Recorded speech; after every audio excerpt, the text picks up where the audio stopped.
ચાલો હવે આજે નવોદયની અંદર એક નવું ચેપ્ટર છે અપૂર્ણાંકની સમજ. કયું ચેપ્ટર છે? અપૂર્ણાંકની સમજ.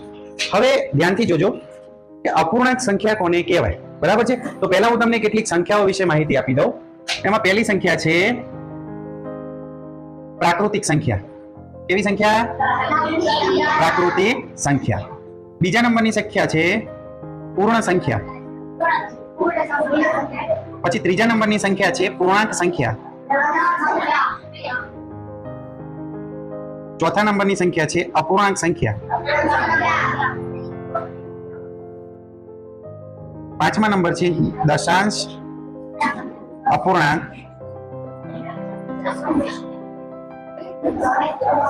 આપણે સંખ્યાઓના પ્રકાર લખ્યા છે કે આ સિવાય સમય સંખ્યા, અસમય સંખ્યા ને બધી ઘણી આવે છે, પણ હાલ તમે આટલી સંખ્યાઓ સમજી લો.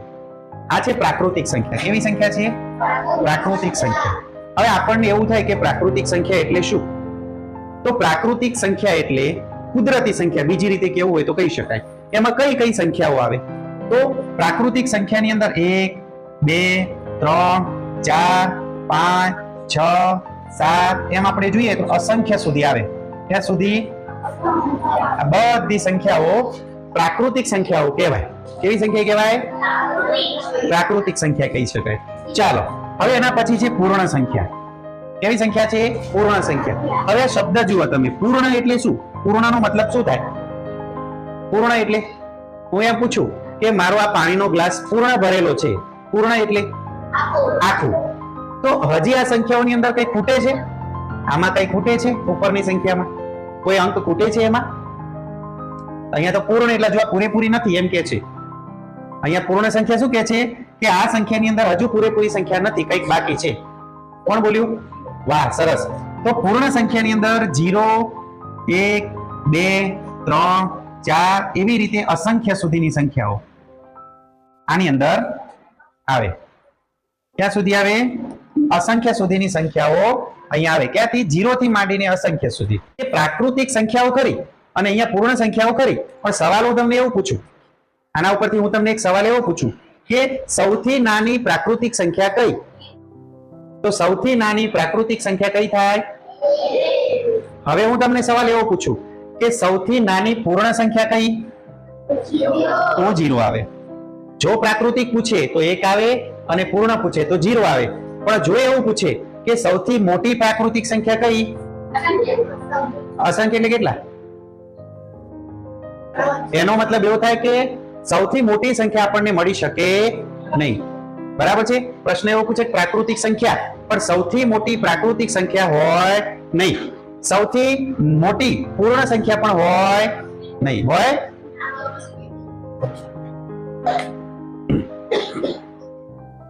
ચાલો, સૌથી મોટી પ્રાકૃતિક અને પૂર્ણ સંખ્યા ના હોય. હા, નાની પૂછે કે પ્રાકૃતિક સંખ્યા કઈ? નાની તો 1 અને પૂર્ણ સંખ્યા 0. હવે આવી પૂર્ણાંક સંખ્યા. પૂર્ણાંક સંખ્યાની અંદર શું આવે? કહો, કયા અંકો આવે? ચાલો, જેને આવડે એ બોલો. પૂર્ણાંક સંખ્યામાં શું આવે છે? કઈ આવડે છે કોઈને? ચાલો, પૂર્ણાંક સંખ્યાઓની અંદર આ તો બધી આવે 0, 1, 2 એવી રીતે અસંખ્ય સુધી. અસંખ્ય એટલે અહીંયા પૂરી થતી નથી. પણ એની આ બાજુ પણ 0 ની આગળ એ સંખ્યા આવે. કઈ આવે? કોઈ કહેશે? 0 થી નાની સંખ્યા કઈ?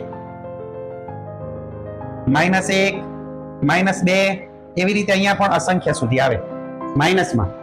હવે હું એમ પૂછું કે ચાલો 1 મોટો કહેવાય કે -1 મોટો કહેવાય? 1 મોટો છે, કારણ કે આમ જઈએ એમ સંખ્યા મોટી થાય જમણી બાજુ.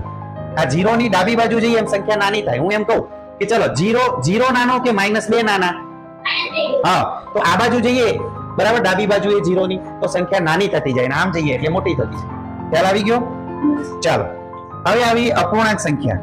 હવે અપૂર્ણાંક સંખ્યા એટલે કેવી સંખ્યા? તો આવી સંખ્યા જુઓ જે p/q સ્વરૂપમાં હોય.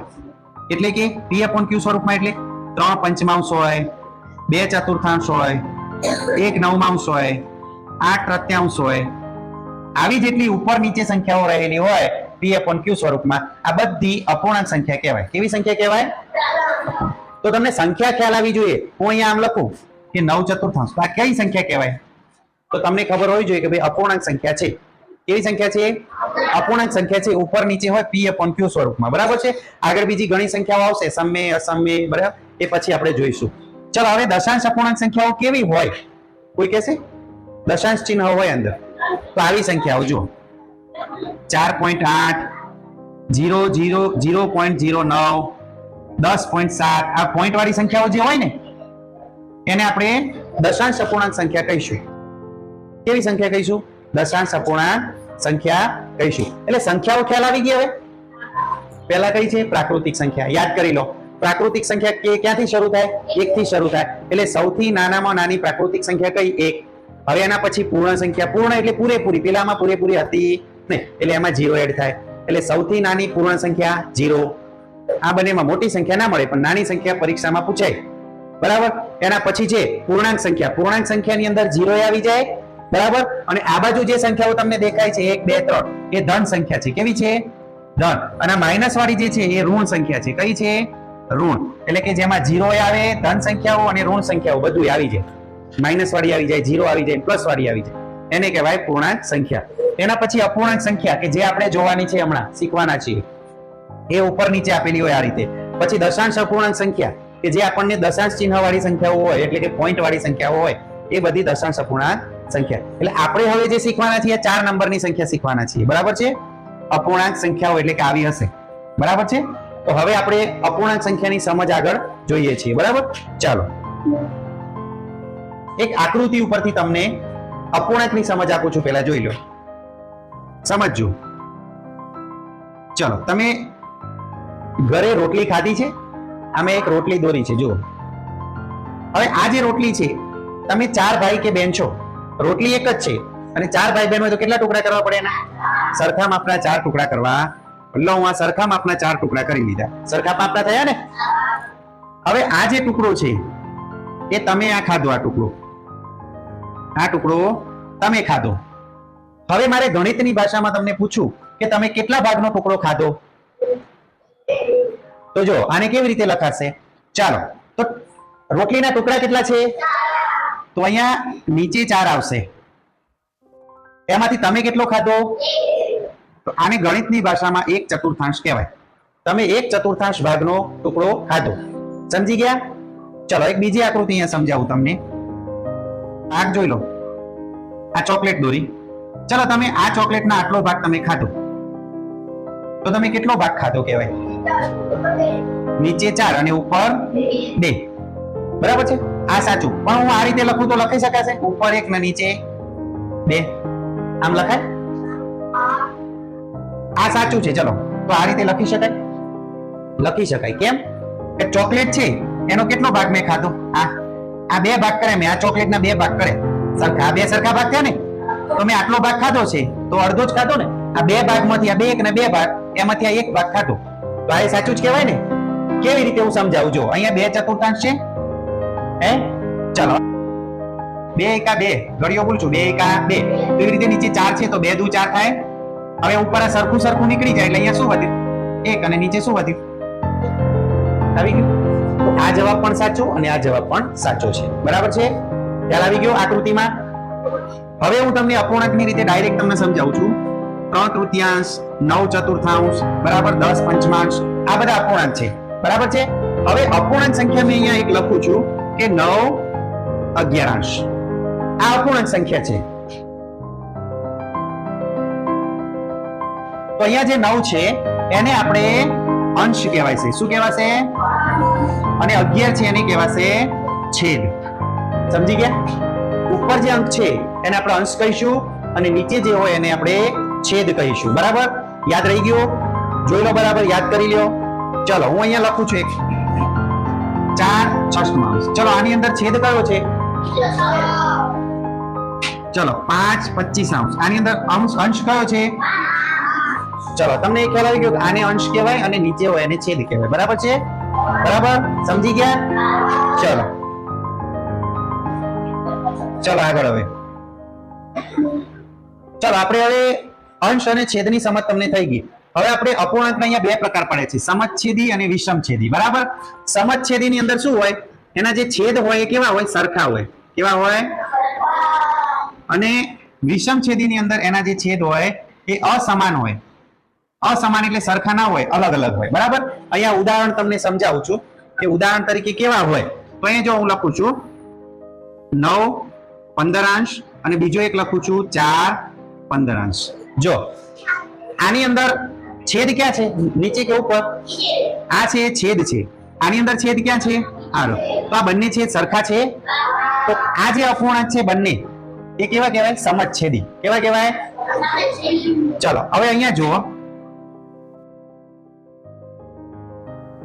ચાલો આ બંનેના છેદ જુઓ સમાન છે કે અસમાન છે?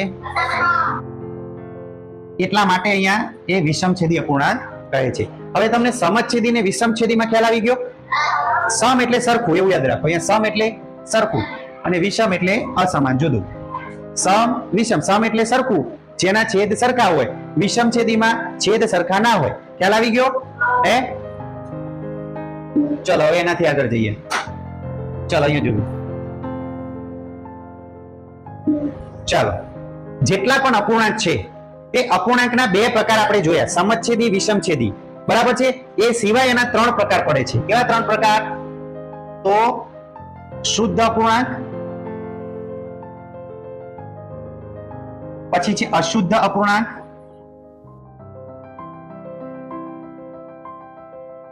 અને છેલ્લો છે મિશ્ર અપૂર્ણાંક. સમજજો, શુદ્ધ, અશુદ્ધ અને મિશ્ર. સમજી લો. પેલો કયો છે? શુદ્ધ અપૂર્ણાંક. બીજો કયો છે? ત્રીજો? સરસ. શુદ્ધ અપૂર્ણાંક, અશુદ્ધ અપૂર્ણાંક અને મિશ્ર અપૂર્ણાંક. ચલો અહીંયા છે શુદ્ધ અપૂર્ણાંક અને અહીંયા છે અશુદ્ધ અપૂર્ણાંક. આ બે સમજી લઈએ. પહેલા સીધી વસ્તુ જોઈ લો. ચલો હવે માની લો કે સેજાત છે. બરાબર છે? તો સેજાત છે તો એના પપ્પાના ખભા ઉપર બેસે તો ચાલે, કે એના પપ્પા સેજાતના ખભા ઉપર બેસી જાય તો હાલે? સારું કયું કહેવાય? હા, એટલે કે મોટા છે એના ઉપર નાનો બેસે તો ચાલે. ચાલે ને? સારું કહેવાય, શુદ્ધ કહેવાય. કેવું કહેવાય છે? શુદ્ધ કહેવાશે. મોટા ઉપર નાનો બેસે તો ચાલે, એ શુદ્ધ કહેવાય. કેવું કહેવાય? એવું યાદ રાખો, ખાલી યાદ રાખવા માટેની ટ્રીક છે. મોટા ઉપર નાનો બેસી શકે એટલે સારું કહેવાય, શુદ્ધ કહેવાય. સમજી ગયા? હે? શુદ્ધ કહેવાય. સારું, તો જો હું અહીંયા કરું છું, અહીંયા લખું છું 25 ઉપર 5. તો આ મોટા ઉપર નાનો બેસો તો આ શુદ્ધ છે કે અશુદ્ધ? સમજી ગયા? હે? ચલો 33 ને ઉપર 10. ચલો મોટા ઉપર નાનો શુદ્ધ કહેવાય કે અશુદ્ધ? સમજી ગયા? શુદ્ધ એટલે. અને જો સેજાત ઉપર એના પપ્પા એટલે કે નાના ઉપર કોઈ મોટો માણસ બેસી જાય તો એ ખરાબ કહેવાય. સારું કહેવાય? એટલે અશુદ્ધ કહેવાય. શું કહેવાય? અશુદ્ધ. એટલે કે હું અહીંયા નાના ઉપર મોટો બેસાડું છું એટલે આ કેવો અપૂર્ણાંક કહેવાય? સમજી ગયા ને? મોટા ઉપર નાનો ચાલે, શુદ્ધ કહેવાય. મોટા ઉપર નાનો બેસી શકે પણ નાના ઉપર મોટો માણસ ના બેસી શકે, અશુદ્ધ કહેવાય. સમજી ગયા? શુદ્ધ અશુદ્ધ અપૂર્ણાંક. હે? ચાલો અહીંયા બીજું એક ઉદાહરણ લખું છું 35 અને નીચે 5. આ નાના ઉપર મોટો એટલે અશુદ્ધ કહેવાય. સમજી ગયા? હવે આવ્યું મિશ્ર અપૂર્ણાંક. મિશ્ર અપૂર્ણાંક એટલે શું? સમજી લો તમે. જેની અંદર પૂર્ણાંક સંખ્યા પણ હોય અને અપૂર્ણાંક સંખ્યા પણ હોય. પૂર્ણાંક સંખ્યા જોઈ હતી ને આપણે, એ હોય અને અશુદ્ધ અપૂર્ણાંક. પૂર્ણાંક સંખ્યા પણ હોય અને અપૂર્ણાંક સંખ્યા પણ હોય. કેવી રીતે? જો 3.1/4 સમજો, પછી 6.9/3. જો આ પૂર્ણાંક સંખ્યા છે એકલી સિંગલ, અને આ અપૂર્ણાંક સંખ્યા છે જોયું, જેમાં પૂર્ણાંક સંખ્યા પણ હોય 3.1/9. તો આ મિશ્ર કહેવાય. મિશ્ર એટલે મિક્સ. મિશ્ર એટલે મિક્સ. સમજી ગયા? જો શુદ્ધ એટલે શું? મોટા ઉપર નાનો. અશુદ્ધ એટલે નાના ઉપર મોટું. અને મિશ્ર એટલે પૂર્ણાંક અને અપૂર્ણાંક બે મિક્સ કરેલી હોય એની મિશ્ર સંખ્યા કહેવાય. ખ્યાલ આવી ગયો? હે? મિશ્ર પૂર્ણાંક કહીશું. ચાલો 3 સંખ્યાઓ ખ્યાલ આવી ગઈ ને? ચાલો હવે આગળ જઈએ. ચાલો હવે આપણે અપૂર્ણાંકનો સરવાળા અને બાદબાકી જોઈએ છીએ. બરાબર છે? ચાલો પણ સમછેદી અપૂર્ણાંકના સરવાળા બાદબાકી જોવાના છે. એટલે કે જે એવા અપૂર્ણાંક હશે કે જેના છેદ સરખા હશે. જો 3/5 વત્તા 5/5. જો આના છેદ જો બે સરખા છે, જો છેદ સરખા હોય તો એનો સરવાળો કેવી રીતે થાય? જો છેદ સરખા હોય તો અંશનો સરવાળો થાય બંનેના.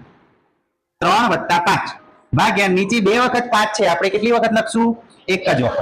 સમજી ગયા? ચલો હવે 3 + 5 કેટલા થાય? અને નીચે આ કેવો અપૂર્ણાંક છે? કોઈ કહેશે મને? શુદ્ધ કે અશુદ્ધ? હે? જો અશુદ્ધ અપૂર્ણાંક હોય તો એનો હજી આગળ ભાગ ચલાવવાનો, હજી આગળ ગણાશે આને. અશુદ્ધ અપૂર્ણાંક હોય તો શું કરવાનું? તો જો સિમ્પલ વસ્તુ શીખવાડો. આપણે ભાગાકાર કરવો નથી. 5 નો ઘડિયો બોલો 8 આવે ત્યાં સુધી. 5 થી વધવા 8 થી વધવા જોઈએ નહીં. 5 એકા 5 દુ 10 તો વધી ગયા ને 8 કરતા. એટલે 5 એકા 5. તો 5 માં કેટલા ઉમેરીએ તો 8 થાય. એ 3 અહીંયા મૂકી દેવાનો. સમજી ગયા? અથવા તો 8 ભાગ્યા 5 કરો તમે તો 5 એકા 5 કેટલા વધ્યા? 3. તો જો જ્યારે તમે આવો ભાગાકાર કરો છો ત્યારે અહીંયા કેવી રીતે લખી શકાશે? જો અહીંયા નીચે ભાગ્યાની નીચે 5 છે તો એ 5 લખી દેવાના.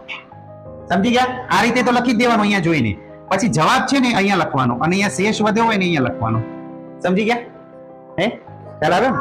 પછી ડાયરેક્ટ આપણે શીખશું, હાલ ભાગાકાર કરીને જોઈએ છીએ. બરાબર છે? ચાલો, આ કયો સરવાળો. ચાલો હવે એક બાદબાકીનું ઉદાહરણ લઈએ. ચાલો, છેદ સરખો છે એ પહેલા જોઈ લેવાનું. તો આની બાદબાકી થાય કે ના થાય? થાય. છેદ સરખો હોવો જોઈએ. સરખો હોય તો બાદબાકી થાય. 10 ઓછા 9 અહીંયા શું છે? બાદબાકીની વાત છે. એટલે 10 ઓછા 9 ભાગ્યા નીચે શું લખશું? ચાલો 10 માંથી 9 જાય તો શું વધે? ચાલો, આ શુદ્ધ અપૂર્ણાંક છે કે અશુદ્ધ? જો શુદ્ધ અપૂર્ણાંક હોય તો આ આપણો જવાબ થશે. પણ જો અશુદ્ધ અપૂર્ણાંક હોય તો આગળ આપણે ભાગાકાર કરીને આગળ ગણતરી કરવી પડશે. સમજી ગયા તમે આનો સરવાળો કે બાદબાકી કેવી રીતે થાય છે? ચલો એકાદ બે ઉદાહરણ આપણે હજુ લઈએ. એક સરવાળાનું ને એક બાદબાકીનું. 16 ચતુર્થાંશ વત્તા 20 ચતુર્થાંશ. ચલો આ સરવાળો છે. બરાબર છે? આ સરવાળો છે. ચલો અહીંયા શું લખશું? ઉપર શું લખશું? 16 વત્તા 20 નીચે. ચલો હવે આગળ 16 ને 20 કેટલા થાય? નીચે. ચલો હવે જોઈ લો શુદ્ધ અપૂર્ણાંક છે કે અશુદ્ધ અપૂર્ણાંક? તો શું કરશું? ભાગાકાર. 36 ભાગ્યા 4 બોલો. 4 નવા 36. તો અહીંયા જો 0 આવતો હોય તો મિશ્રમાં ફરે નહીં, સીધું શું થાય? બરાબર જવાબ 9. 9 જવાબ આવ્યો. બરાબર છે? અથવા તો તમે અહીંયા ઉડાડી દો 4 નવા 36 તો ડાયરેક્ટ જવાબ 9 આવી જાય. બરાબર? જો અહીંયા 0 ના આવતો હોય, નિશેષ ના હોય અને શેષ વધતો હોય તો મિશ્રમાં ફરશે. યાદ રાખજો. બરાબર? આ સરવાળો છે. હવે એક બાદબાકી જોઈએ.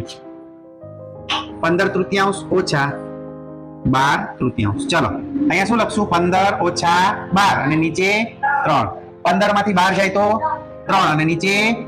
હવે આ જો 3 ને ઉપર નીચે સરખી સંખ્યાઓ ઉડી જાય. બરાબર જવાબ શું આવે? 1. કેમ 1 આવે? કારણ કે 3 ભાગ્યા 3 કરીએ તો 3 એકા 3 તો જવાબ તો 1 જ આવે છે.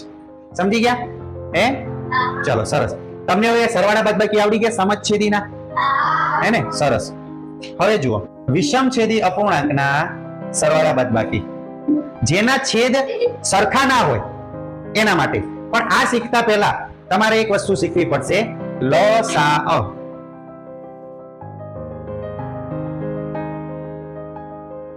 લસા શીખવું પડશે. લસા કેવી રીતે શીખશું તો હું તમને સમજાવું છું કેવી રીતે લસા શોધી શકાય. બરાબર છે? જો હવે અહીંયા હું એક રકમ લખું છું. ચાલો વિષમછેદી અપૂર્ણાંકના સરવાળા બાદબાકી. બરાબર? તો અહીંયા છેદ સરખો છે કે નથી? એટલે આપણે વિષમછેદી જોઈએ છીએ. બરાબર? છેદ સરખો ના હોય તો શું કરશું? સરવાળો કરવા માટે ડાયરેક્ટ 3 વત્તા 5 નીચે 4 મૂકવા કે 9 મૂકવા? કારણ કે છેદ સરખો નથી. તો આવો જો સરવાળો આવે ત્યારે શું કરવું પડે? ધ્યાનથી જોજો. જે છેદ છે ને એ બંનેનો લસા લેવો પડે. શું લેવું પડે? લઘુત્તમ સામાન્ય અવયવ. લસા કેવી રીતે લેવાય એ સમજી લો. પછી હું પૂછીશ આમાંથી મોટો અંક કયો? તો 9 નો ઘડિયો બોલો. 9 એકા. હવે આ 9 છે 4 ના ઘડિયામાં આવે છે. ચાલો આગળ 9 દુ 18 છે 4 ના ઘડિયામાં આવે. 9 તાલી 27 4 ના ઘડિયામાં આવે. 9 ચોક 36 છે 4 ના ઘડિયામાં આવે. તો આપણો લસા 36 થાય. આટલી ખ્યાલ આવી ગયો? આટલી સમજણ પડી ગઈ? હે ચલો ફરીથી અહીંયા જે બે સંખ્યા છે એનો લસા આપણે શોધ્યો 36 આવે છે. તેવી રીતે થોડી પ્રેક્ટિસ કરીએ લસાની. ચલો 3 અને 8 આ બંનેનો લસા શોધવો છે. તો શું કરશું? બે માં જે મોટી સંખ્યા કઈ છે? 8. 8 નો ઘડિયો બોલો. 8 એકા. તો 8 3 ના ઘડિયામાં આવે. 3 ના ઘડિયામાં 8 આવે. ચાલો 8 દુ 16. 16 એ 3 ના ઘડિયામાં આવે. તાલી 24, તો 24 છે 3 ના ઘડિયામાં આવે ને? તો આ 24 છે ને, આ બેનો લસા થાય. સમજી ગયા? ફરીથી પ્રેક્ટિસ કરીએ. 5 અને 7. ચલો, આમાં મોટી સંખ્યા કઈ? તો ઘડિયો આપણે 7 નું બોલશું ને. ચલો, 7 એકા 7, તો આ 7 5 ના ઘડિયામાં આવશે. 7 દુ 14, 14 5 ના ઘડિયામાં આવે. 7 તાલી 21 એ 7 ના 5 ના ઘડિયામાં આવે. ચલો, 7 ચોક 28, 28 એ 5 ના ઘડિયામાં આવે. 7 પંચા 35, 35 એ 5 ના ઘડિયામાં આવે. તો આ બેનો લસા કેટલો થાય? 35.